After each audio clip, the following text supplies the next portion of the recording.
Boa noite, pessoal. Meu nome é Rafael Silva, eu sou professor de letras e membro do PPG-FIL da UES, Programa de Pós-Graduação em Filosofia da Universidade Estadual do Ceará, por onde eu tenho a alegria de oferecer este que é o último dos encontros dedicados a uma leitura da República de Platão, que nós oferecemos ao longo deste semestre, um vídeo por livro da República. No nosso encontro de hoje, portanto, a exposição sobre o livro 10 da República. Antes de entrar na exposição propriamente dita, alguns esclarecimentos básicos do que nós vamos tratar hoje.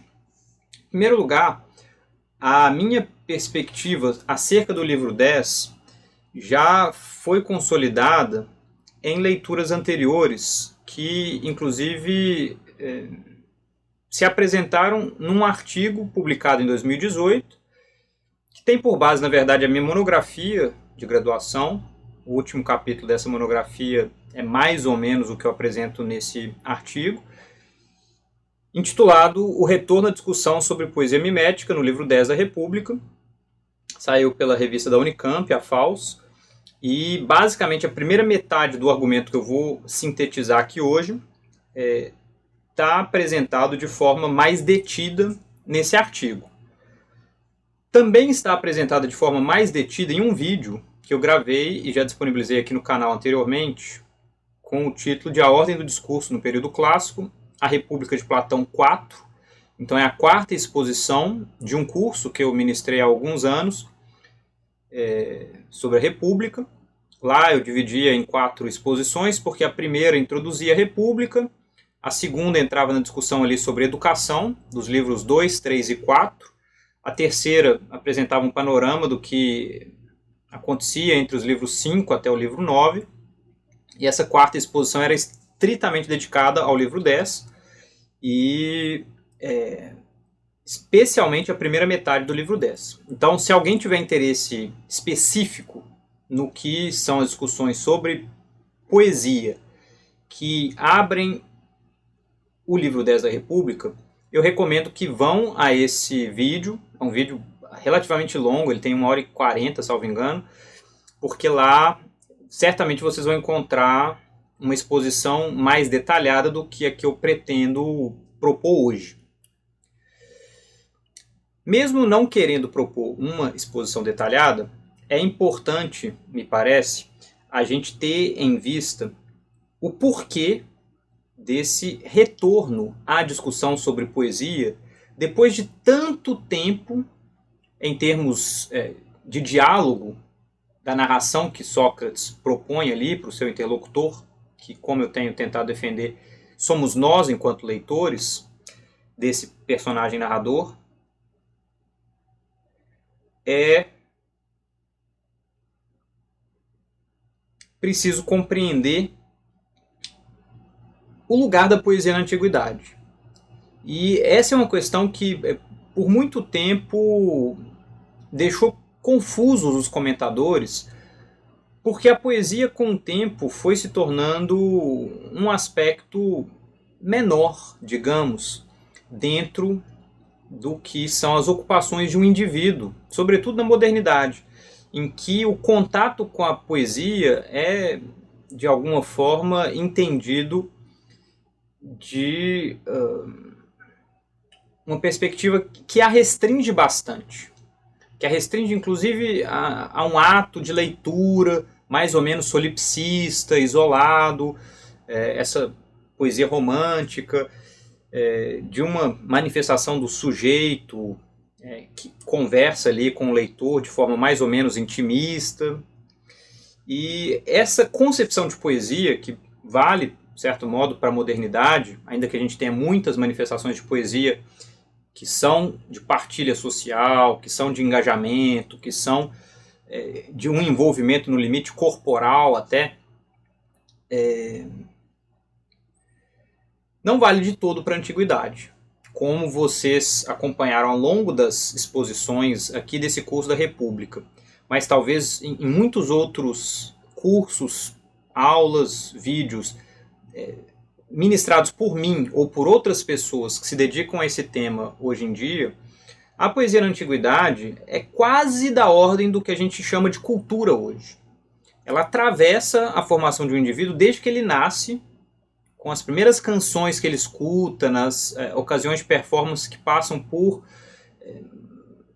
digamos, momentos importantes da sua vida, no contato com as mães, com as amas, com as avós, né, essas cantigas domésticas, mas também as canções em festivais públicos, em momentos de partilha social ali, depois que atingem certas idades, atingem certos estatutos sociais, obviamente nos vários festivais em homenagem aos deuses, isso sem falar das canções de trabalho, das canções, enfim, de vários contextos sociais. E a poesia é, por assim dizer, compreendida como o lugar de formação desse indivíduo antigo. Certamente no período arcaico e certamente no período clássico.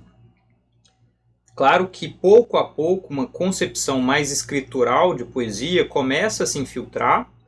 Isso já no período clássico a gente testemunha, um autor como Eurípides aparece ridicularizado por Aristófanes às vezes, lendo seus textos, recitando. Há alusões à escrita com frequência no próprio Aristófanes. Então a gente supõe que esse momento do período clássico viva uma ligeira transição do que é uma cultura oral, dessa poesia compartilhada ao vivo com o público, para aquilo que a gente chama de uma cultura aural. Isto é, uma cultura que, se apoiando na escrita, ainda se vale da poesia como um meio de transmissão dessa palavra viva numa performance compartilhada na frente do público. Eventualmente, sobretudo a partir do período helenístico, a gente começa a ter contextos de uma cultura já escrita, no sentido de esse material começar a ser cada vez mais recebido por escrito e não tanto em ambientes de oralização, de performance, como no período clássico e, sobretudo, lá no período arcaico. Tudo isso para dizer que a briga aqui de Sócrates enquanto personagem narrador, mas em última instância de Platão contra a poesia, é uma disputa de ordem cultural. É uma disputa de ordem, vamos chamar assim, de prestígio social.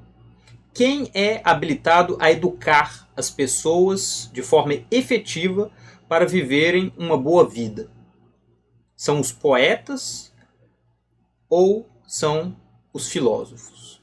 Afinal das contas, é essa a questão, e é isso que explica por que Platão, talvez numa das suas obras mais importantes, na minha leitura, a sua obra mais importante, dedica metade do último livro, depois de abordar temas tão importantes para a sua filosofia, como é o caso da teoria das formas, a imagem da caverna, que concilia ali questões epistemológicas com questões ontológicas, todo o tratamento de questões de ordem psicológica, vai gastar metade do último livro que ele tem nessa obra para discutir poesia.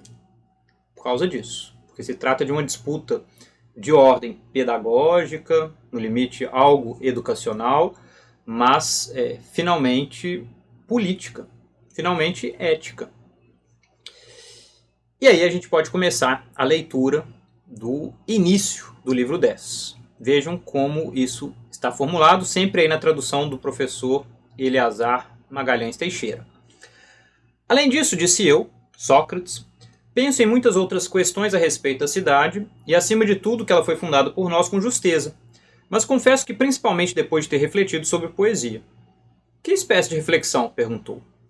Não aceitar, de modo algum, tudo quanto na poesia é imitativo, pois, sobretudo agora, parece ainda mais evidente que ela não deve ser aceita, conforme penso, depois que as faculdades da alma foram separadas uma após outra. Que queres dizer? Para vós eu vou dizer, pois não me denunciareis aos autores de tragédia nem a todos os outros imitadores, que todas as obras desse gênero, ao que me parece, provocam dano na alma dos ouvintes, em todos aqueles que não tenham um antídoto, conhecê-las como realmente são. Que tens em mente quando assim falas? Perguntou. Deve ser dito, continuei, embora certa amizade e respeito que tenho desde criança por Homero me impeçam de dizê-lo. é que, me parece, ele foi o primeiro mestre guia de todos esses belos poetas trágicos. Mas um homem não deve ser honrado mais que a verdade. No entanto, o que deve ser dito, eu digo. E aqui já fica bastante evidente várias das estratégias usadas por Sócrates nas acusações que ele fará contra a poesia. Em primeiro lugar, os alvos imediatos da crítica são os poetas trágicos, isto é, os poetas contemporâneos de Sócrates, personagem narrador, e de Platão, autor da obra. Mas os ataques não são dirigidos nominalmente aos poetas trágicos, porque Sócrates faz de Homero uma espécie de metonímia. Homero é tomado como parte do repertório poético para representar o todo do repertório poético. Ele é tomado como líder da poesia, né, dos demais poetas, e essa estratégia, embora possa parecer relativamente arbitrária, se a gente só a lê assim isoladamente, faz parte de uma estratégia relativamente comum, tanto entre os antigos quanto entre os modernos, tal como eu mostro no livro que estou publicando lá pela editora da Universidade Estadual do Rio de Janeiro, né, a UERJ, obra intitulada O Evangelho de Homero. Em breve eu começo uma campanha de divulgação desse trabalho, mas eu tento repertoriar e mostrar bem que o eleger Homero como metonímia para se falar da poesia antiga não é fortuito, não é gratuito, tem uma longa tradição que, passando por Platão, remonta de certa forma a Heráclito, envolve outros nomes, né? Xenófanes, no limite, o próprio corpus hesiódico, mas que chega até os dias de hoje, passando por muitos momentos importantes, por exemplo, para já pular para uma época mais próxima de nós, Petrarca, no Renascimento, todo o debate em torno de Homero, ali no século XV, no século XVI, a chamada Querelle sur Homère, na França, dos séculos XVII e XVIII, obviamente a questão homérica do final do XVIII, início do XIX, e em vários tratamentos sobre a história dos estudos clássicos escritos no século XX. Isso para dizer que a escolha de Homero como adversário não é gratuita por parte do personagem narrador Sócrates. Ele disputa contra aquele que é reconhecido como o maior dos poetas helênicos. Ele não quer nada menos do que superar aquele que é tido por o poeta. Literalmente. Ele é chamado de o poeta em vários lugares de obras do período clássico em diante. E aí vejamos quais são as acusações feitas por Sócrates contra esse poeta, né, esse representante da poesia mimética Homero. Depois de definir imitação segundo o que ele chama de método habitual, isto é, por indução, graças à reunião de vários exemplos, ele avança um argumento ontológico para defender que leitos e mesas podem ter diferentes graus de realidade. Em primeiro lugar, a ideia de leitos e mesas, ideia forjada pelo demiurgo. Em segundo, os leitos e mesas sensíveis, criados pelo marceneiro. Em terceiro, as representações de leitos e mesas, criadas pelos artistas, pintores e poetas. O argumento propõe que quanto mais afastado algo está do nível da ideia, tanto mais afastado da verdade. As artes até são capazes de enganar, parecendo afins a diversos campos do saber, mas não conhecem nada do que realmente é. Em hipótese alguma, diz Sócrates, alguém que soubesse fazer algo que realmente é, se limitaria a apenas imitar o que é. Esse argumento é muito estranho, sobretudo quando a gente pensa no que tinha sido a exposição anterior sobre a ontologia, lá na imagem da caverna. As referências que nós temos anteriores ao livro 10 à teoria das formas simplesmente não comporta a possibilidade de haver um demiurgo que crie formas e, sobretudo, que crie formas de móveis. É muito absurdo. Isso é muito absurdo. E levou vários comentadores mais sérios de Platão a dizer assim: meu Deus, o que está acontecendo aqui? A meu ver, o que acontece aqui é Sócrates se valendo de princípios, inclusive cômicos, para colocar em questão o problema da influência da poesia sobre a vida dos contemporâneos. Dos contemporâneos de Sócrates, personagem narrador, mas, sobretudo, me parece, dos contemporâneos de Platão, autor da obra. Afinal de contas, como eu tenho tentado defender, o que são leitos e mesas? Nada mais são do que metonímias para práticas sexuais e dietéticas, no sentido de uma dieta de sono, e também práticas dietéticas de mesa, no sentido de consumo de comida e bebida. Quem é que realmente conhece sobre como agir no tocante a essas práticas? É o demiurgo, aquele que trabalha com as ideias, e nesse sentido a gente poderia talvez aproximá-lo até do filósofo, ou o poeta, que apenas trabalha com essas imitações muito distanciadas das formas. Segundo a argumentação de Sócrates, obviamente, é o demiurgo, o filósofo. Primeiro argumento, portanto, baseado num fundamento ontológico, ainda que não de todo harmônico com o que havia sido apresentado nas discussões ontológicas anteriores. E assim aparece um ataque, mais uma vez, direcionado aí a Homero. Caro Homero, se é verdade que a respeito da virtude não estás afastado em terceiro grau a partir da verdade, artífice de um simulacro, que então definimos como imitador, mas estás em segundo plano e foste capaz de saber quais ocupações tornam os homens melhores ou piores na vida particular e na vida pública, dize-nos qual das cidades foi mais bem administrada sob tua orientação, como a Lacedemônia foi bem administrada por Licurgo e como muitas grandes e pequenas cidades foram administradas por muitos outros. Mas qual cidade te considera por teres sido bom legislador e por teres sido útil aos seus habitantes? Pois a Itália e a Sicília apontam como bom legislador Carondas e nós, de Atenas, Solon. Mas a ti, quem te considera bom legislador? Então vejam um argumento político para dizer qual é o legado de Homero para cidades que se dizem beneficiadas por ele. Muito curioso isso, não é?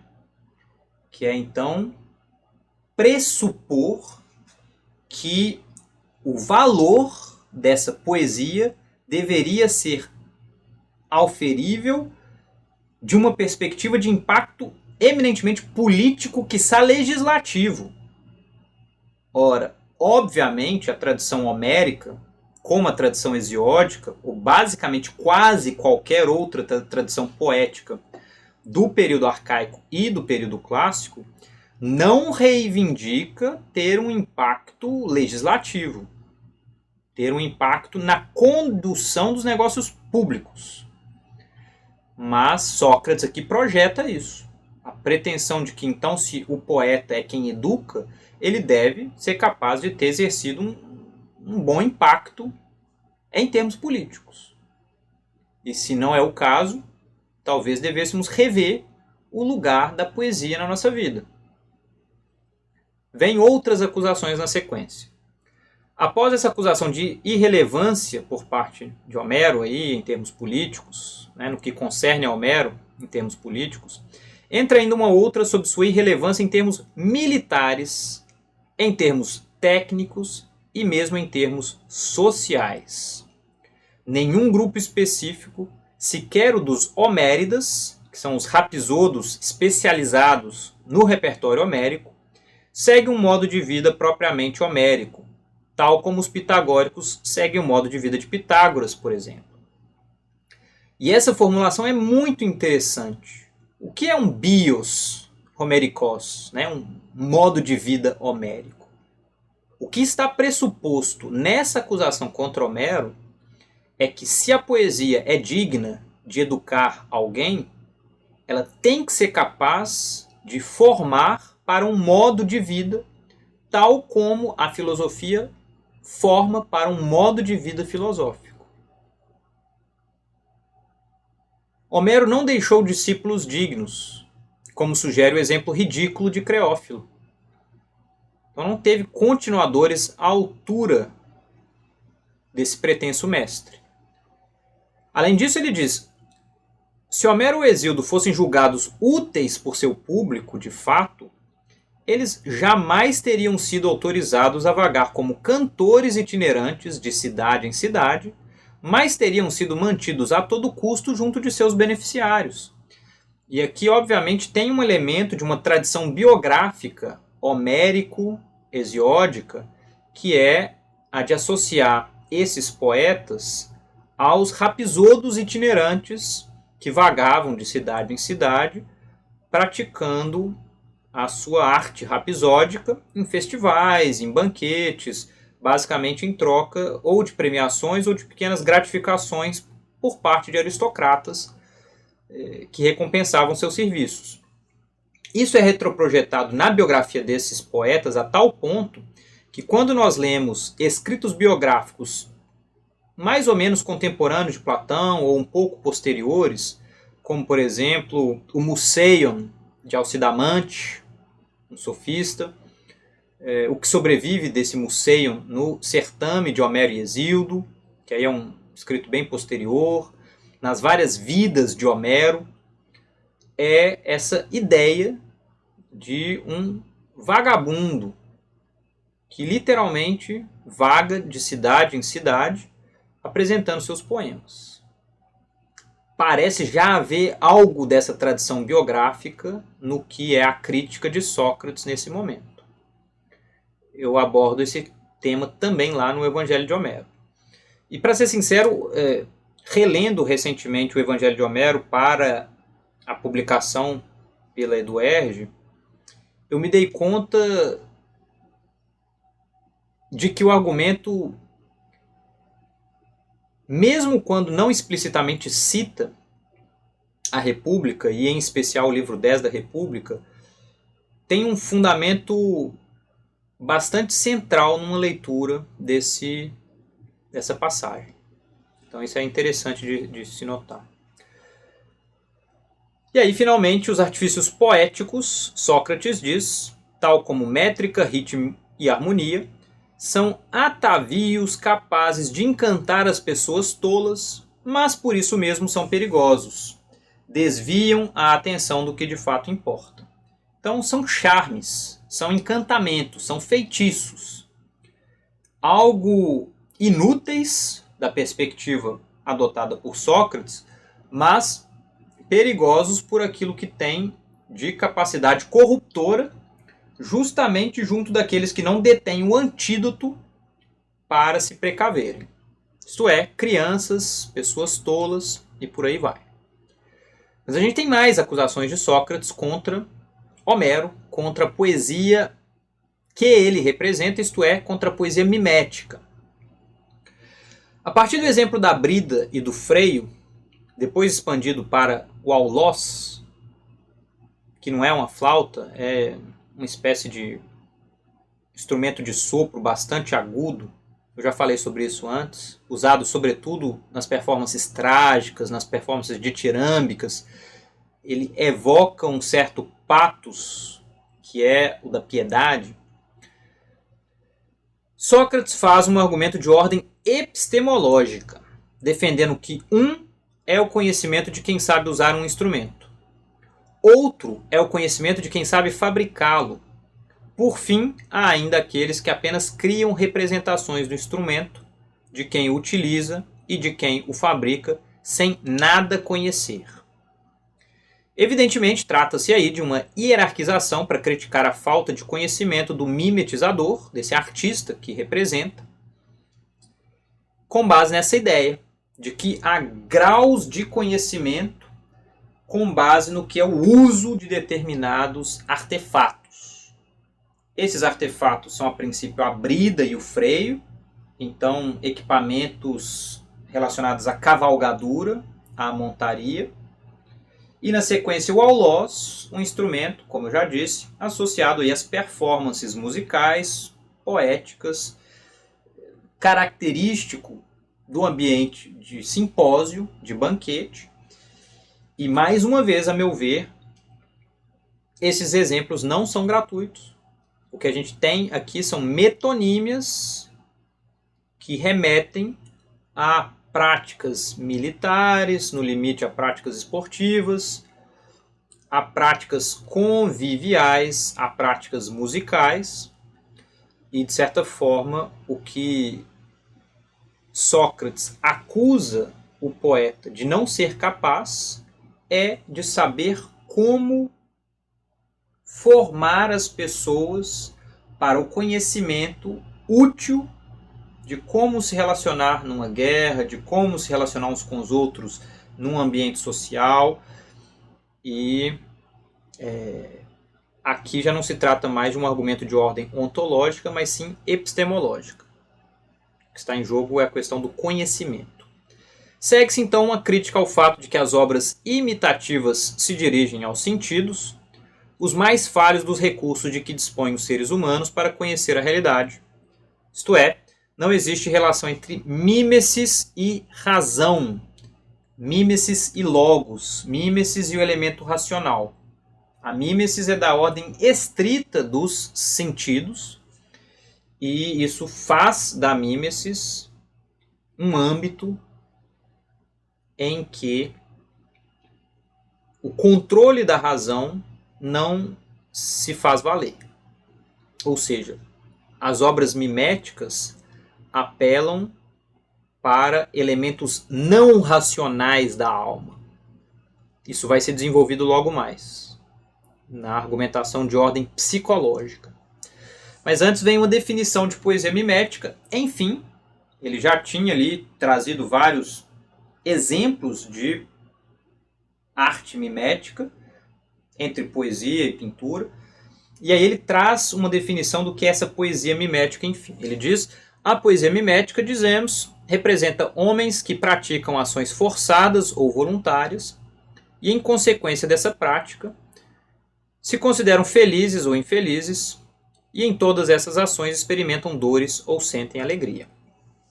Vejam como essa definição faz remotamente pensar na definição que Aristóteles dá de tragédia, lá no capítulo 6 da sua Poética.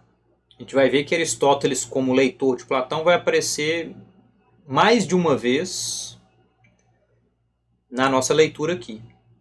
Mas mais imediatamente já aparece aí. É uma definição muito genérica, mas que se aplica bem a essa ideia de uma poesia mimética que é narrativa, que fala dessas ações forçadas ou voluntárias, desses homens, dessas pessoas, né? Não são homens no sentido de gênero, dessas pessoas que atravessam determinadas peripécias e que, depois de reviravoltas no seu destino, se consideram felizes ou infelizes com base naquilo que é o resultado dessas ações, se eles experimentam dores ou sentem alegria. Então, interessante essa definição, bastante sintética, mas vai aos pontos mais importantes.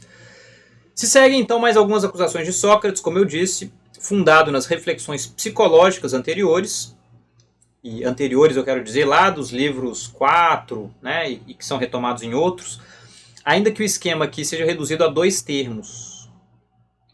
Aqui, a estruturação de ordem psicológica se resume à parte racional da alma por oposição à parte apetitiva.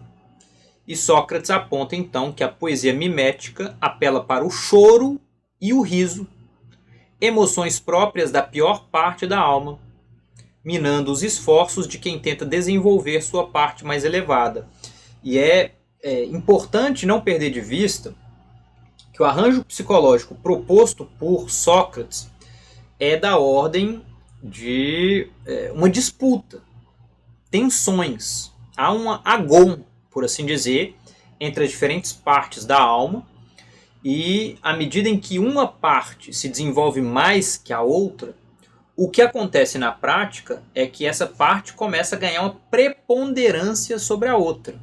Não tem a ideia de poder praticar as diferentes partes da alma de modo a que todas ganhem juntas. Não.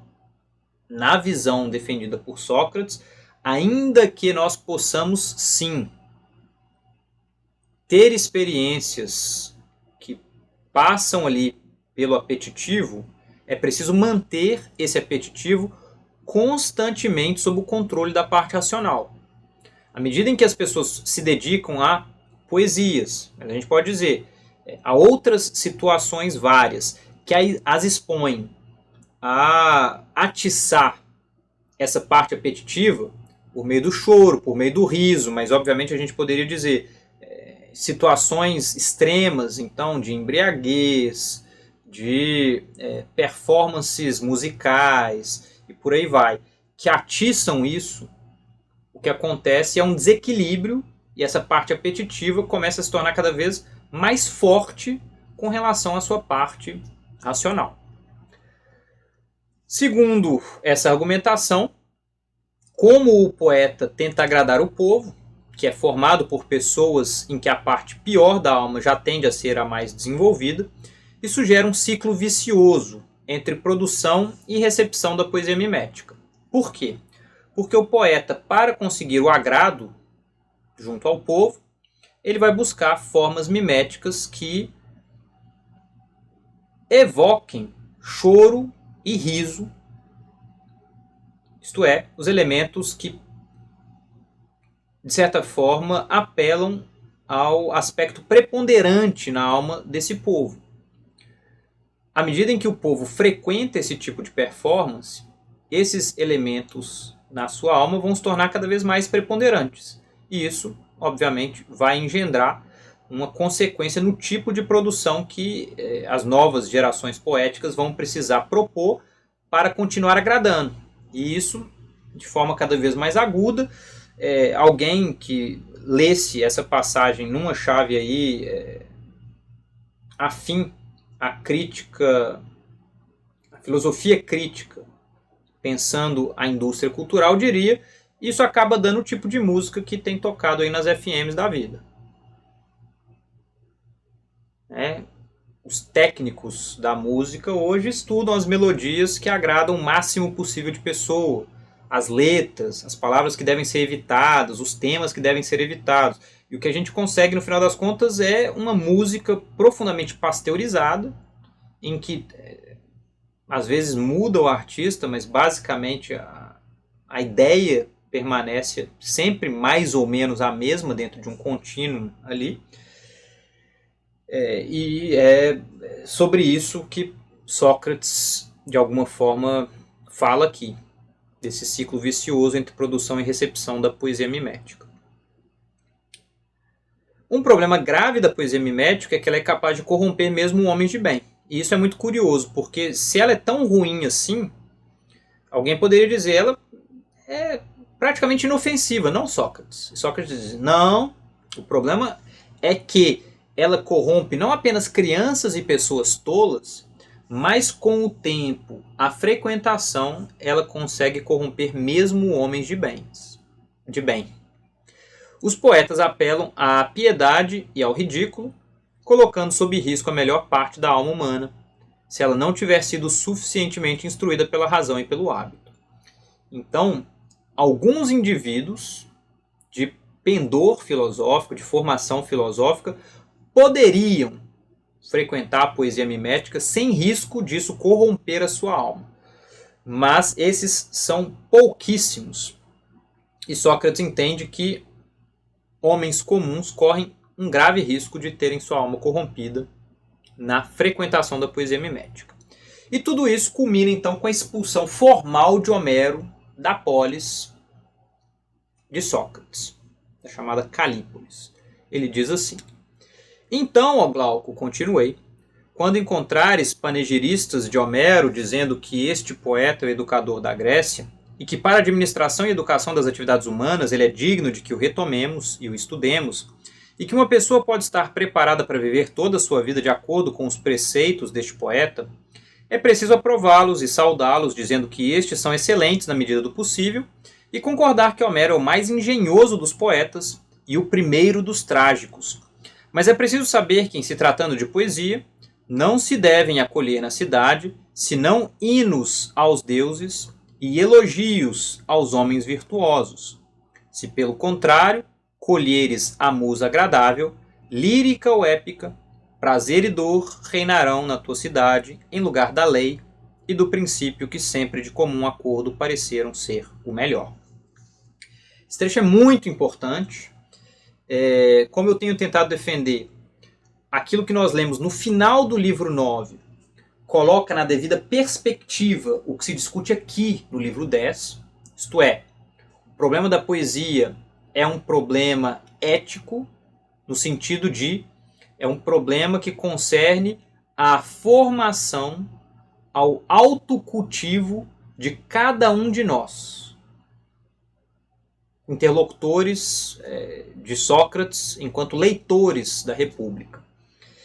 E quando Sócrates diz aqui, precisamos expulsar Homero, mesmo sendo ele o mais engenhoso dos poetas e o primeiro dos trágicos,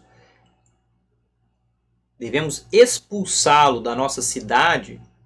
Essa cidade é a alma de cada indivíduo.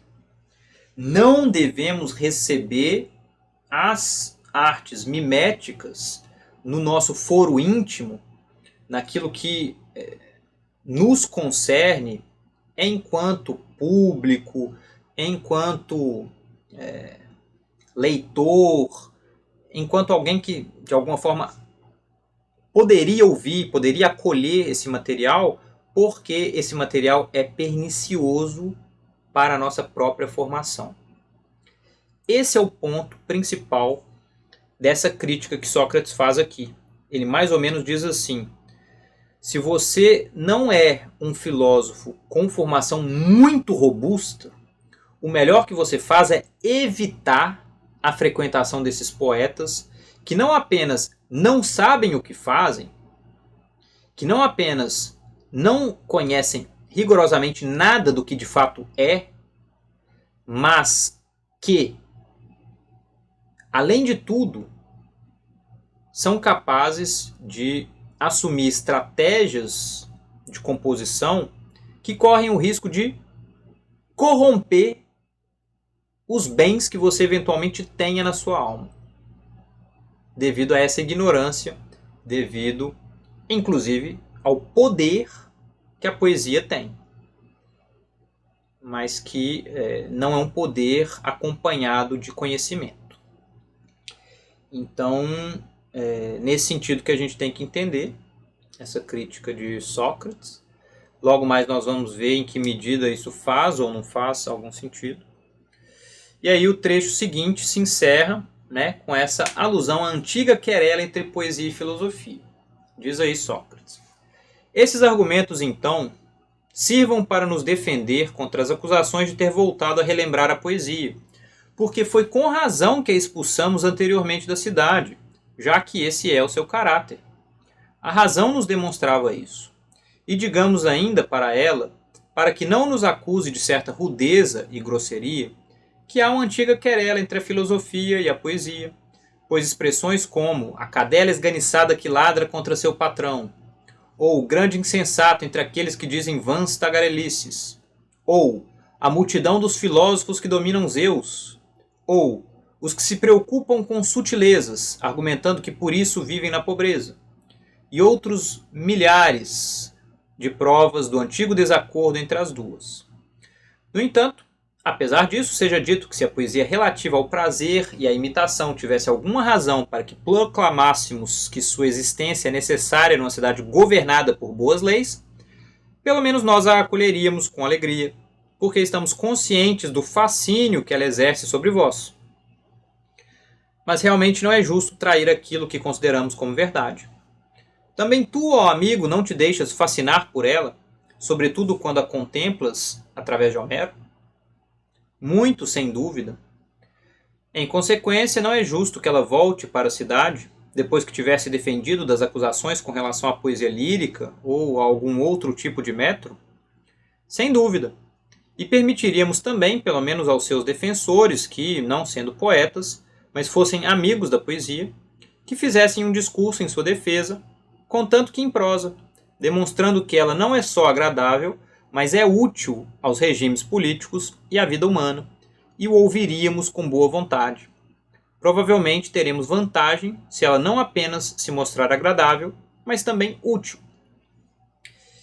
E o que é importante a gente notar é que o parecer acerca do lugar da poesia, da perspectiva, da paideia pensada para os guardas lá no livro 2 e no livro 3 da República, e o parecer que Sócrates adota aqui, pensando no que é o autocultivo de cada um no que concerne à própria alma, não são fundamentalmente diferentes. Por quê? Porque aqui, como lá já antes, são preservados os hinos de encômios aos deuses e aos homens de bem. São formas poéticas mais austeras, mais controladas, inclusive com mensagens didáticas, positivas, a gente diria, modelos de comportamento, tanto no que concerne aos deuses, quanto no que concerne aos heróis, a esses homens excepcionais. Mas não é toda a poesia que é expulsa, que é vetada. É a maioria da poesia historicamente atestada, historicamente transmitida, de alguma forma representada ali metonimicamente por Homero. Mas Sócrates encerra o trecho dizendo, olha, se conseguirem nos convencer de que uma poesia dessa natureza, mimética, ao modo de Homero, tem a sua utilidade numa polis regida por leis justas, que ele volte. A gente vai dar a oportunidade até de que essa defesa seja feita em prosa. Está concedida a possibilidade disso. Tendo-nos convencido, aceitaremos de volta na nossa alma, que é a cidade, a frequentação desses poetas. Então, se a poesia for um bom caminho de autocultivo, e você puder nos provar isso, voltemos a frequentar os poetas, sem problemas. E aí entra uma leitura que é minha, mas é compartilhada com muitos comentadores, a de que a poética de Aristóteles vem como uma espécie de resposta ao desafio lançado neste trecho da República. Inclusive, porque se trata de um escrito em prosa, que mostra muito bem, da perspectiva de Aristóteles, qual o lugar da poesia como uma espécie de propedêutica à atividade intelectual. Uma espécie de ensino prévio ao contato com a filosofia propriamente dita. Uma espécie de formação antes de uma formação formal. Se alguém se interessar por esse tema, há 2 exposições sobre a poética de Aristóteles aqui no canal. Então eu vou até colocar no vídeo editado os links para essas exposições, caso alguém queira ir até lá e conferir, porque, a meu ver, Aristóteles responde a esse desafio platônico, dizendo que sim, a poesia tem uma função propedêutica importante, tem uma importância em termos de formação. Uma sugestão interessante proposta pelo professor Eleazar Magalhães numa nota a esse trecho da sua tradução da República diz o seguinte: Platão e Aristóteles estão de acordo que a piedade é a grande mola da tragédia. Não estão de acordo sobre o efeito da piedade e das emoções trágicas. Platão pensa que elas perturbam e debilitam a alma. Já Aristóteles é de parecer que a tragédia purga essas emoções e as torna inofensivas na vida real. Ambos têm razão, pois o efeito da tragédia varia de acordo com os espectadores. Comentário sensacional, de um brilhantismo que eu não tenho nem palavras para descrever, porque eu sempre ficava um pouco dividido, digamos, sobre como entender esse posicionamento muito austero de Platão, sobretudo à luz do posicionamento mais compreensivo de Aristóteles. Eu, obviamente, me afinando muito mais ao entendimento de Aristóteles, na medida em que, a meu ver, ali, ele tem o cuidado de reconhecer as especificidades da poesia enquanto poesia, para colocar em termos mais contemporâneos, da literatura enquanto literatura. Não é porque a gente lê Crime e Castigo, de Dostoiévski, que nós vamos matar uma pessoa e tentar sair ilesos. Não, né? Talvez muito antes pelo contrário. Mas a questão é, as pessoas são diferentes. E a depender, como a gente teve mais de um exemplo, a leitura de um livro como O Apanhador no Campo de Centeio pode sim ser uma influência nefasta para a vida de algumas pessoas especialmente suscetíveis, especialmente impressionáveis, talvez especialmente traumatizadas e assim por diante. A recepção é individual. Daí o efeito provocado por uma obra de arte também ser diferente, segundo cada indivíduo. Muito interessante isso e nos ajuda a entender até o rigorismo de Platão, porque aí faz algum sentido. A depender da pessoa, talvez fosse melhor mesmo evitar certas influências, vamos chamar assim, desses artefatos culturais. E vejam que a ideia de uma querela entre poesia e filosofia pode parecer nos dias de hoje superada. O que a gente mais tem por aí é o apelo a uma transdisciplinaridade, para ficar mais num registro conservador, a uma interdisciplinaridade.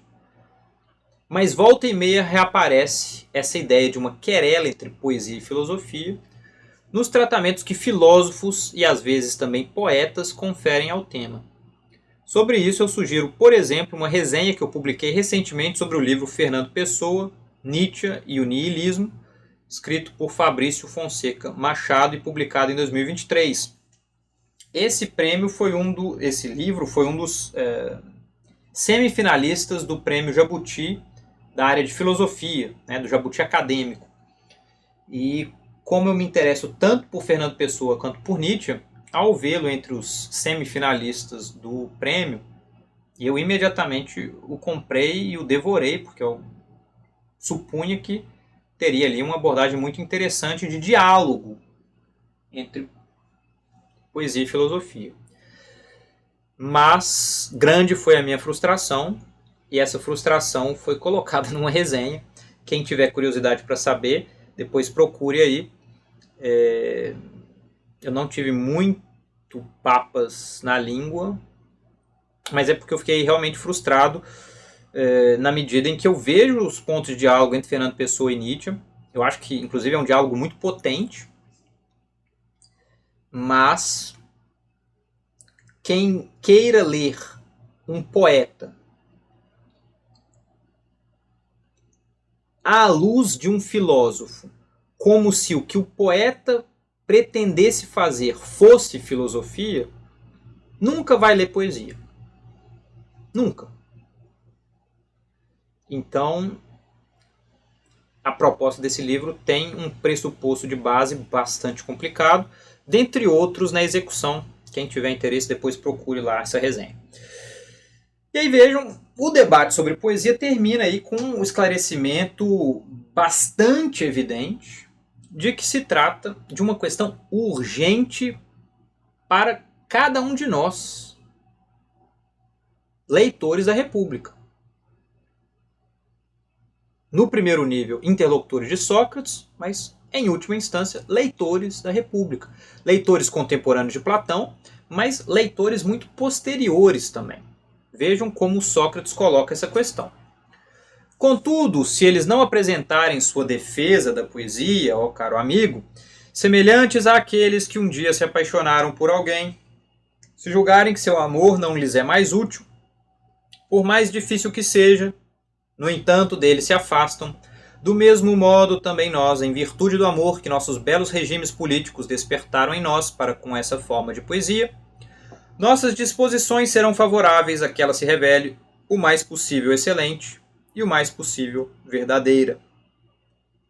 Mas enquanto ela não for capaz de se defender, nós a ouviremos repetindo para nós mesmos aquela razão que apresentamos e essa forma de encantamento, tendo cuidado para não cairmos novamente no amor que fascina as crianças e o povo. É que percebemos que não se deve investigar uma poesia como essa, como algo sério e capaz de atingir a verdade. Mas aquele que a ouve deve se precaver e temer pelo regime político de sua alma e acreditar exatamente naquilo que está dito a respeito de poesia. Concordo perfeitamente, disse ele.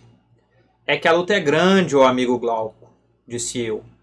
Tão grande quanto nem se possa imaginar, pois se trata de que um homem se torne bom ou mal, de modo que mesmo quando estimulado por honras, por riquezas, por algum cargo e até pela poesia, não vale a pena negligenciar a justiça e as demais virtudes.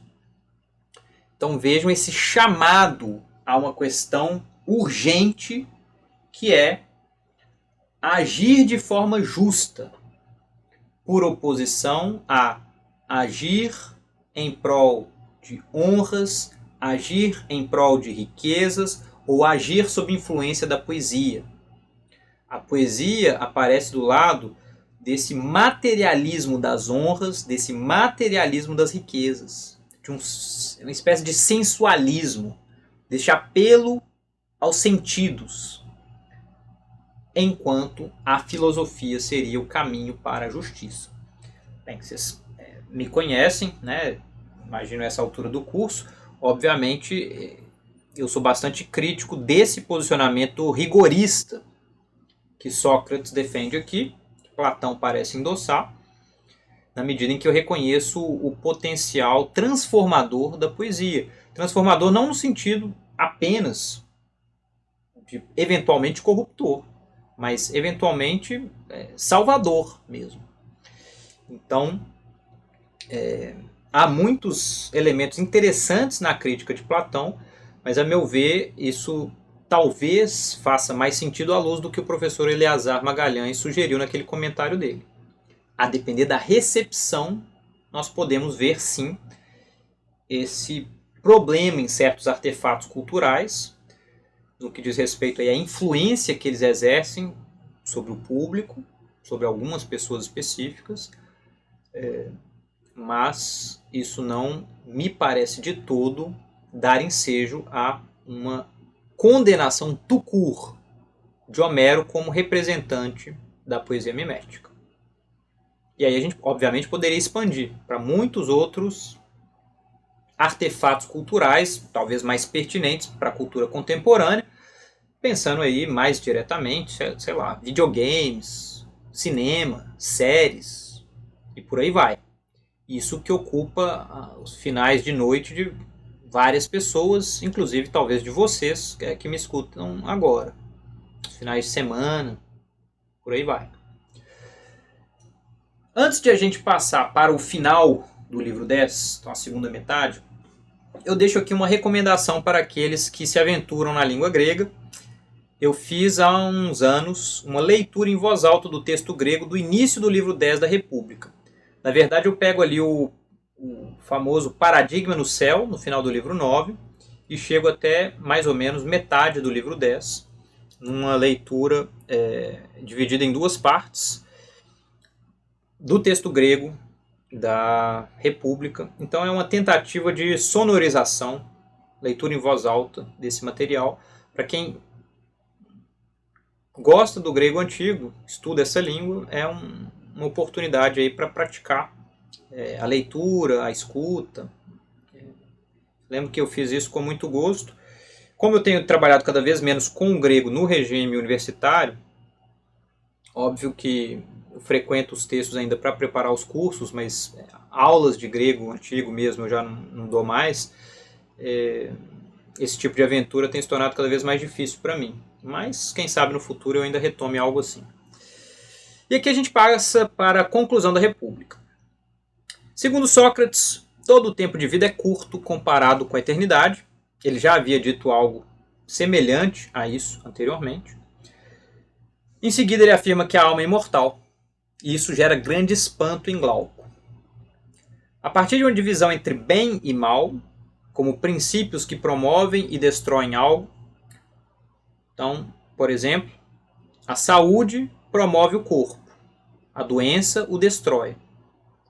Sócrates defende que o mal do corpo o destrói, mas que o mal da alma não. Ou seja, o mal da alma não a destrói. E ao mesmo tempo ele defende que a morte do corpo não é capaz de destruir a alma. E para isso, ele propõe um argumento que é muito curioso, assim, porque é breve, é um pouco apressado, e a gente não sai de fato de todo convencido de que há uma argumentação aqui convincente sobre a imortalidade da alma, tal como talvez pudéssemos reconhecer no Fédon. Porque aqui Sócrates muito rapidamente consegue convencer Glauco, que a princípio tinha se mostrado espantado com essa ideia da imortalidade da alma, dizendo que, tal como a morte do corpo não é capaz de destruir a alma, da mesma forma a injustiça, entendida como o mal da alma, não destrói a alma, porque se o fizesse, acabaria minando a própria justiça. Isto é, uma vez que o mal da alma precisa de alguma forma ser punido para que haja uma justiça, depois vai ter até uma espécie de teodiceia, né, uma justiça divina sugerida por Sócrates. Isso implica que a alma, depois de se mostrar injusta, precisa arcar com as consequências de suas injustiças. Então, se esse mal da alma levasse a alma a ser destruída, os injustos seriam beneficiados pela prática da injustiça, porque eles acabariam simplesmente não pagando pelo devido. Então é dentro dessa espécie de teodiceia, transcendente à própria vida, mas imanente à ideia de uma alma imortal, é que Sócrates defende esse argumento. E aí, como as almas são imortais, é preciso entender a mecânica de gestão dessas almas entre o mundo físico e o mundo espiritual. É aquilo que o professor Gabriele Cornelli, na sua apresentação proposta no evento Lendo a República em 2025, num vídeo que está disponibilizado aqui no canal, na aba Ao Vivo, chamou de uma geografia do submundo. Uma geografia poética do Hades. E é muito interessante esse trecho. A gente vai ler o inicinho dele aqui. Vejam como aparece a descrição dessa alma desencarnada. Que então a alma é imortal, tanto o argumento anterior quanto os demais nos forçariam a admiti-lo. Mas convém contemplá-la como na realidade ela é, e não desfigurada como atualmente a contemplamos, em razão de seu relacionamento com o corpo e com outros males. Mas devemos contemplá-la de modo conveniente, pelo poder da razão, tal qual ela é, quando em seu estado de pureza. Descobriremos então que ela é muito mais bela e distinguiremos com mais clareza os atos de justiça e injustiça, e tudo aquilo que acabamos de expor. Mas o que acabamos de dizer sobre a alma é verdade, tal como se mostra ela no estado atual. E nós a temos contemplado numa situação assim, semelhantes àqueles que, vendo, por exemplo, Glauco Marinho, não teriam mais facilidade de identificar nele a antiga natureza, porque as velhas partes do seu corpo estão umas separadas e outras desgastadas pelo atrito mútuo e totalmente desfiguradas pelas ondas, enquanto outras vieram naturalmente como acréscimo, conchas, algas e pedras, de modo que ele se assemelha mais a qualquer animal que ao que ele era em seu estado natural. É também assim que contemplamos a alma quando é provada por inúmeros males. O trecho é muito interessante, eu não vou entrar em detalhes demais, mas essa ideia de uma alma desencarnada, obviamente, vai ter uma influência profunda aí para Allan Kardec e concepções espíritas desenvolvidas no século XIX e século XX adentro. Mas a imagem de um Glauco marinho é de fundamento mitológico, tradicional grego. Aqui no discurso de Sócrates isso tem uma função quase cômica, porque o seu interlocutor se chama Glauco. E a escolha desse Glauco marinho não é à toa. Esse Glauco da mitologia foi um pescador que, a depender da versão do mito, conseguiu, por meio de determinadas ervas, feitiços, às vezes contatos com divindades, alcançar uma forma divina, aquática, que literalmente o faz assumir uma nova forma. Ele, de pescador que era, ganha um formato que faz lembrar um peixe, algo assim, então, que tem escamas, que tem barbatanas, guelras e por aí vai. E, além de tudo, o estatuto divino. E o que Sócrates diz é que comparar o Glauco marinho com a sua forma humana é mais ou menos como comparar a alma, depois de sofrer vários percalços, com a alma no seu estado intacto. Quase como se fossem duas coisas diferentes. Então a alma passa por transformações à medida em que comete justiças ou injustiças ao longo da vida. Isso vai se manifestando na uma espécie de aparência da alma, se nós pudéssemos vê-la. E aqui, em 612A e C, é retomado lá o início do argumento que trabalha com aquela analogia da justiça, né? Pensando na discussão sobre a justiça. Diz Sócrates: então, perguntei, com o argumento não afastamos outras dificuldades, sem acrescentar as recompensas e as reputações de justiça, como segundo vossa afirmação fizeram Hesíodo e Homero? Não descobrimos pelo menos que a justiça em si é o que há de melhor para a alma em si e que deve ser posta em prática por ela, quer tenha ou não o anel de Giges, e além de tal anel, possua também o capacete de Hades? Dizes o que há de mais verídico, respondeu. Então, ó Glauco, perguntei, a partir deste momento alguém nos poderá repreender se, além dessas vantagens, restituirmos também à justiça e às demais virtudes todas as variadas recompensas que são atribuídas à alma pelos homens e pelos deuses durante a vida do homem e depois de sua morte? Ninguém nos poderá repreender, respondeu. Então aqui se retoma inclusive a alusão ali ao anel de Giges, esse anel que dá a invisibilidade para quem o porta. Acrescenta-se uma alusão ao capacete de Hades, que tem esse mesmo poder, dizendo que, com base na argumentação proposta até aquela altura, já está claro como a vida do homem justo é infinitamente superior à vida do homem injusto, independentemente de quaisquer consequências dos atos de uns e outros. A vida em si já é superior. Mas à luz da ideia de uma imortalidade da alma, isso vai ser provado à milésima potência. Porque a alma, a vida humana é relativamente efêmera. Mas essa vida se projeta na eternidade na medida em que a alma é imortal. E que aí ter acesso a bens ou males no campo do pós-mortem, que nós vamos ver, enseja uma nova vida dentro da lógica do que é uma metempsicose, isso é um sistema de reencarnação dessas almas.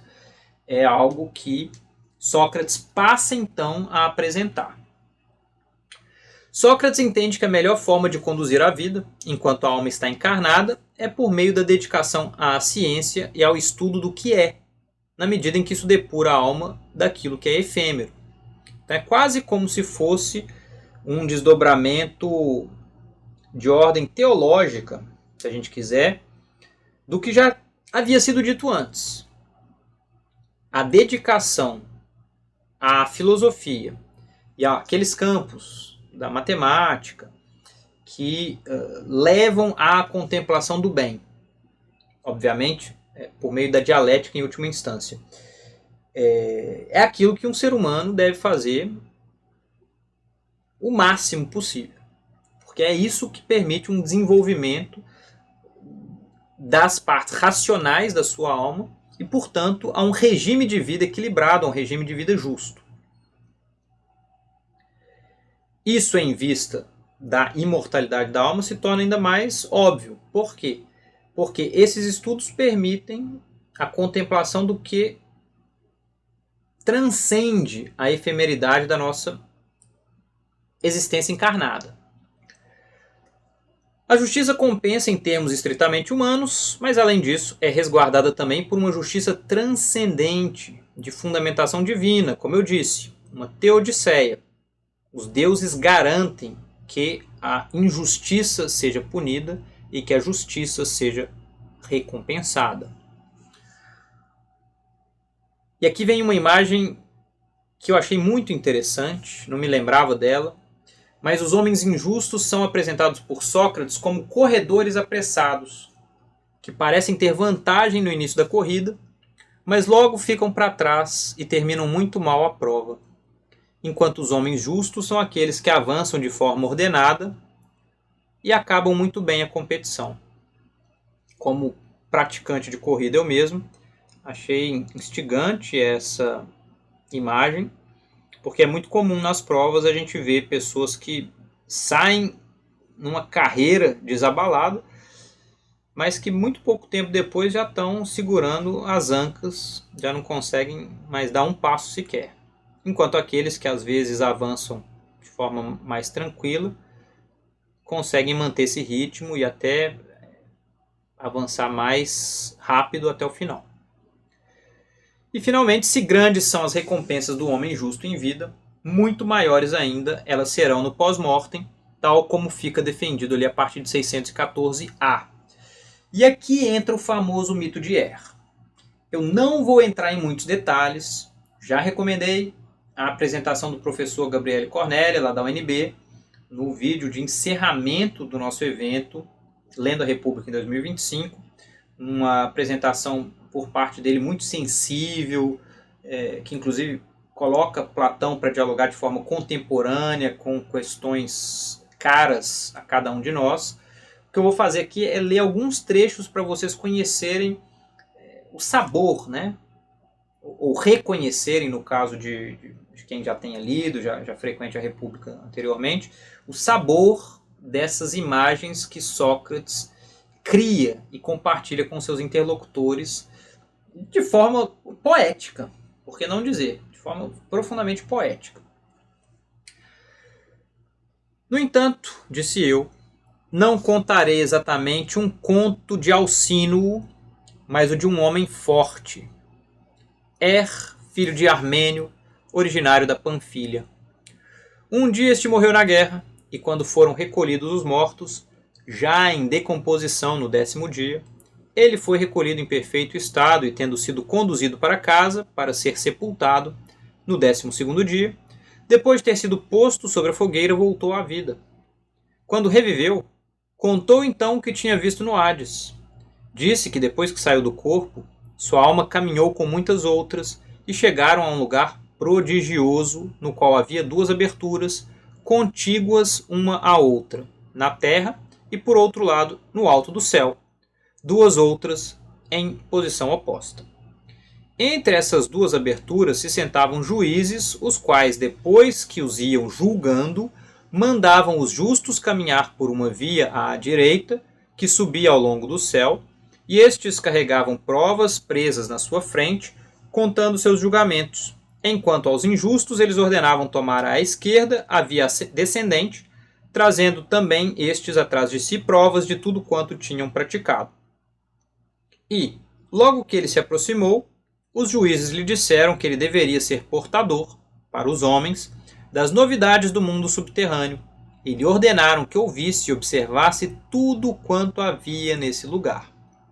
Ele viu então ali as almas partindo através de cada abertura do céu e da terra, depois que o juiz lhes dera a sentença, enquanto através das outras duas, de uma subiam da terra almas plenas de miséria e de poeira, e pela outra abertura desciam do céu outras almas que eram puras. E as que chegavam em grupos sucessivos pareciam ter vindo de uma longa viagem e alegres partiam para o prado, a fim de armar suas tendas como numa festa solene, e todas as que se conheciam se saudavam mutuamente, e as que tinham vindo da terra procuravam saber das outras o que havia no além, e as que vinham do céu sobre como tinham passado nessas regiões. E umas contavam para as outras seus sofrimentos, lamentando-se e chorando ao relembrarem o que e quanto tinham sofrido e visto na viagem subterrânea, pois era uma viagem de 1000 anos, enquanto, por outro lado, outras que vinham do céu falavam de prazeres agradáveis e de cenas extraordinárias pela sua beleza. Contar isso com muitos detalhes ao Glauco precisaria de muito tempo. O resumo, porém, é este. Qualquer que seja a quantidade de injustiças que cada um tenha cometido contra alguém, e a quantas o tenha feito, por todas elas é castigado em separado, 10 vezes por cada uma, e cada castigo pelo período de 100 anos, tanto quanto é a duração de uma vida humana, a fim de que expiem 10 vezes a pena do crime, e, por exemplo, se alguns fossem culpados por muitas mortes ou tivessem traído cidades ou exércitos, e os tivessem reduzido à condição de escravos, ou tivessem sido cúmplices de quaisquer outros maus tratos, por todos esses crimes haveriam de receber sofrimentos em grau 10 vezes maiores por cada um deles. E por outro lado, aqueles que tivessem praticado boas obras e tivessem sido justos e piedosos, receberiam a recompensa nas mesmas proporções. Então vejam o que esse conta como um conto não de Alcínoo, isto é, não como uma mentira ao modo de Odisseu, se a gente entende que as narrativas aos fiascos são algo fabulosas, lá nos livros 9 a 12 da Odisseia, é um relato de uma experiência de quase morte. Ele recebe a oportunidade de experimentar o que acontece no pós-mortem, com o objetivo explícito de recontar isso voltando à vida depois.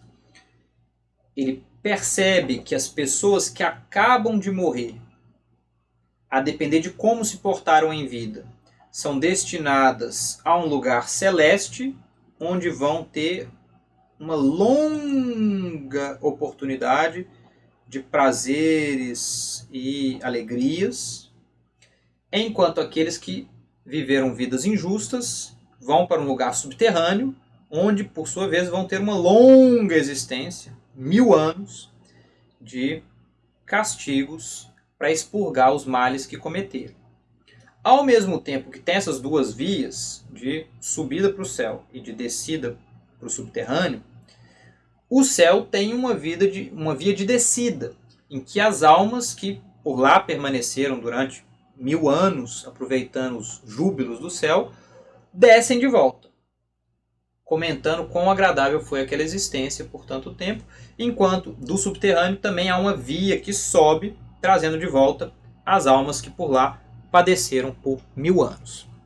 E aí vejam como a questão se desdobra. Sócrates conta que relatou ainda a punição sem fim de muitos tiranos e de alguns cidadãos particulares, dentre os que tinham cometido grandes crimes. Esses grandes criminosos parecem não dispor da oportunidade de expurgar seus males.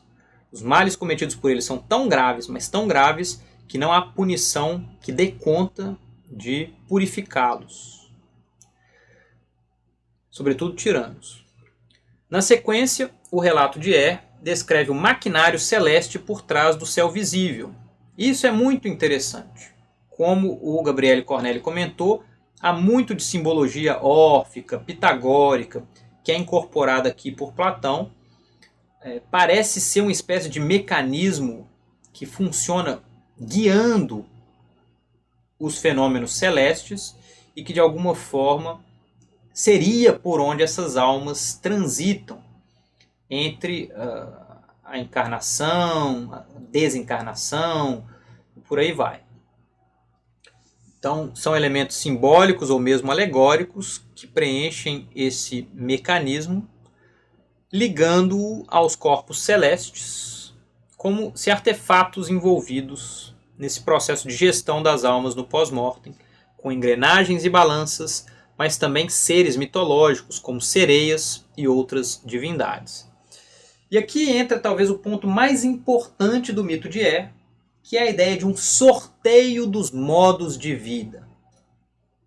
Isso é muito importante, porque coroa a República, de alguma forma indicando a dimensão ética dessa obra, isto é, a responsabilidade pela vida de cada um cabe ao próprio indivíduo.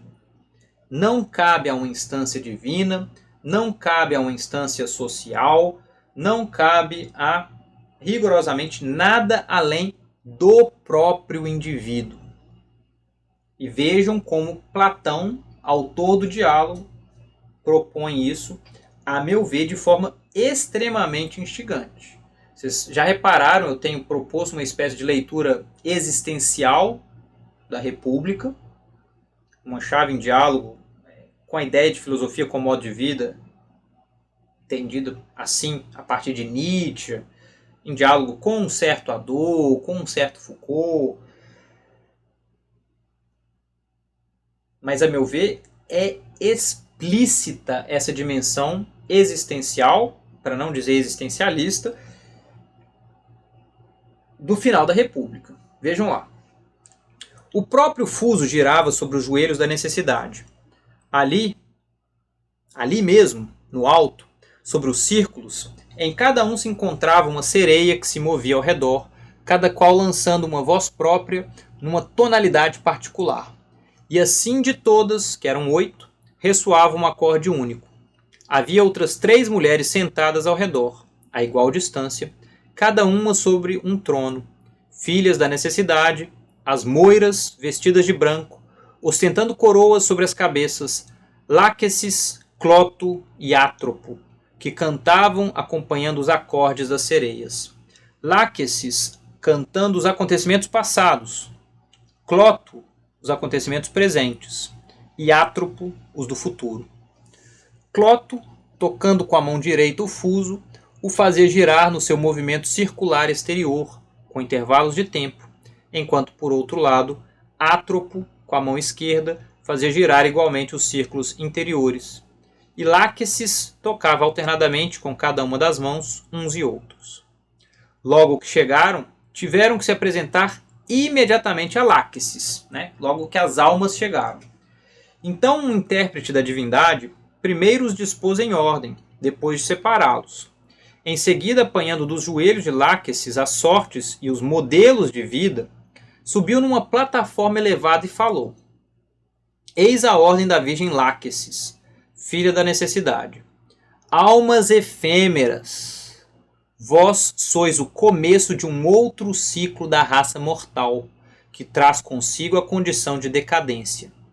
Não será um gênio que decidirá do vosso destino, mas vós próprias escolhereis um gênio. O primeiro que a sorte tiver designado, escolha por primeiro uma vida, à qual ficará irremediavelmente preso. Ora, a virtude não conhece nenhum soberano, cada um a terá, mais ou menos, conforme a tenha em consideração ou a despreze. A responsabilidade é de quem escolhe, Deus não é responsável por isso. E aqui começam as escolhas, o sorteio acontece, o primeiro a escolher é um camarada que viveu numa cidade muito justa e por isso, por comodidade, foi justo ao longo da vida, pôde desfrutar lá dos 1000 anos de gozo e paz e tranquilidade, mas que, tendo ali a oportunidade de fazer a escolha em primeiro lugar, de forma um pouco insensata, achou que seria uma boa ideia a vida de tirano, a vida de um homem poderoso que fizesse o que quisesse e lhe desse na telha. Mas não reparou que essa vida de tirano incluía nada mais, nada menos que comer os próprios filhos. Cometeu um ato de antropofagia e deglutir os próprios filhos. Isso já dá o tom algo trágico desse mecanismo que coloca a responsabilidade pela escolha da própria vida na mão de cada um de nós. É muito importante o cultivo de si para que no momento da escolha saibamos como agir. Isso obviamente vale aí para esse momento do pós-mortem, mas num nível mais imediato isso vale para cada momento da vida. É no autocultivo que nós conseguimos nos formar para tomar as boas decisões nos momentos certos. Aqui, obviamente, isso é projetado para a mais extrema das escolhas, a escolha da própria vida. É como se fosse um exercício hipotético, um exercício de pensamento esse que é lançado por Platão, autor da obra aqui. Imagine que, depois de morrermos, cada um de nós é responsável por escolher a própria vida a ser vivida no futuro, né? Numa próxima reencarnação. O que é que a pessoa escolhe? Com base nos seus gostos anteriores, nas suas experiências, na sua formação, nos seus costumes e por aí vai. Como é que cada um escolhe isso? E aqui vem um outro trecho muito bonito, que ele diz: depois de dizer isso, lançou as sortes na direção de todos eles, e cada um recolheu a que caiu perto de si, com exceção de É que a ele não no permitiram. Para aquele que a recolheu, estava clara a posição que lhe coubera por sorte. Depois disso, o intérprete divino pôs novamente por terra diante deles os modelos de vida, em quantidade muito maior que o número das almas presentes. Elas eram de espécies variadas, havia vidas de todos os animais, e naturalmente também todas as vidas humanas, pois entre elas havia vidas de tiranos, umas que duraram por longo tempo, outras interrompidas pelo meio e que terminam em pobreza, em exílio ou em mendicância. Havia também vidas de homens célebres, umas pelas formas do corpo, pela beleza física, por sua força extraordinária e pela capacidade de lutar. Outras pela origem nobre e pelas virtudes dos antepassados. Relacionadas com essas, havia também vidas de homens desconhecidos e igualmente de mulheres. Mas com relação à alma, não era possível designar para ela uma posição, porque ao escolher outra vida, ela forçosamente se tornava diferente. Mas com relação a outras coisas, elas estavam misturadas umas com as outras, com a riqueza e com a pobreza, com a enfermidade e com a saúde. Mas havia também as que estavam no meio. Ali então, ao que parece, ó amigo Glauco, é que está todo o perigo para o homem. E por isso é preciso que cada um de nós se esforce ao máximo para que, negligenciando os demais conhecimentos, seja um pesquisador e um estudioso deste conhecimento único, verificando se, de algum modo, será capaz de se informar e de descobrir quem possa torná-lo hábil e sábio em distinguir uma vida virtuosa de uma vida perversa, e sempre e em qualquer lugar escolher a melhor, tanto quanto lhe for possível, calculando todas as coisas que há pouco foram ditas, aproximando-as entre si por uma reflexão e separando-as por partes para sentir como são no que diz respeito à excelência de uma vida. Vejam como se trata de um chamado para a escolha da vida presente. Alegoricamente, ao falar dessa escolha no pós-mortem, se trata de uma convocação a que cada um se responsabilize pela própria vida. Ao invés de ficar projetando, eu não sou feliz por causa dos deuses, eu não sou feliz porque eu não tenho dinheiro, eu não sou feliz porque eu não tenho honra, eu não sou feliz por causa da minha esposa, e por aí vai. Né? 1000 desculpas possíveis para que cada um delegue a um terceiro a causa da própria infelicidade. Platão diz, Você é responsável pela sua felicidade.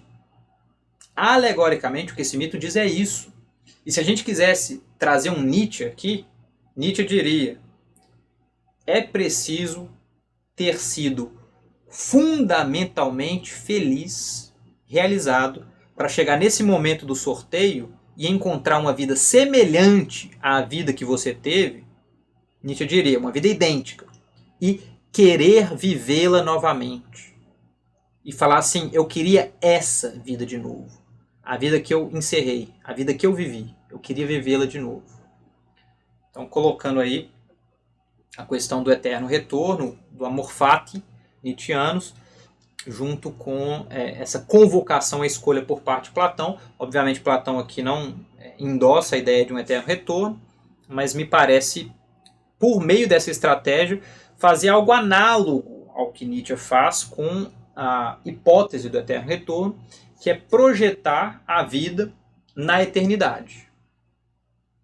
Ainda que a vida reencarnada, como é dito ali, acabe ensejando uma mudança na própria alma, porque as condições de vida em cada encarnação são diferentes, é da ordem de uma projeção da vida, se a gente entende a vida da alma, numa eternidade, o que Platão faz, tal como Nietzsche. E o mito se encerra, são narrados vários momentos assim dessas escolhas das almas. É super interessante fazer como o Gabriele Cornelli fez, que é pensar no significado de determinadas figuras mitológicas, as escolhas que elas fazem e tal. Mas para nós o mais fundamental é pensar na escolha de Odisseu. Vejam como o último a escolher uma vida, até essa oportunidade de escolha, é Odisseu. E a escolha que ele faz é muito longe, entre os últimos, viu a alma do ridículo Thersites penetrando no corpo de um macaco. Por acaso, a alma de Odisseu foi sorteada como a última entre todas e partiu para fazer a sua escolha.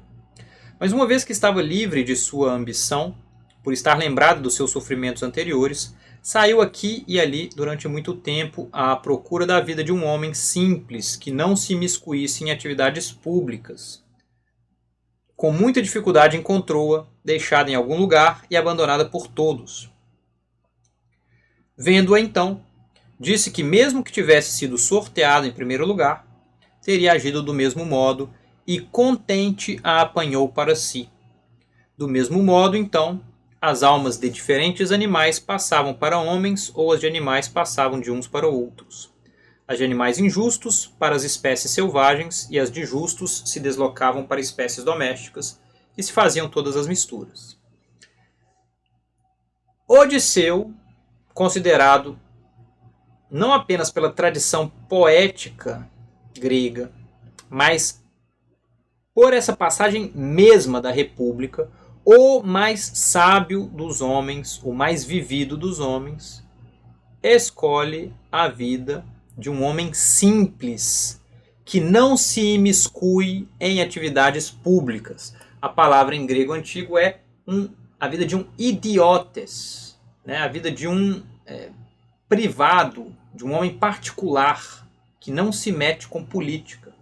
A meu ver, aqui é a confirmação cabal da leitura que eu tenho proposto para vocês ao longo desse curso, a ideia de que a República não é uma convocação a uma transformação da política, ou se a gente quiser, uma transformação social por meio da política, mas sim uma conversão da alma de ordem ética, individual.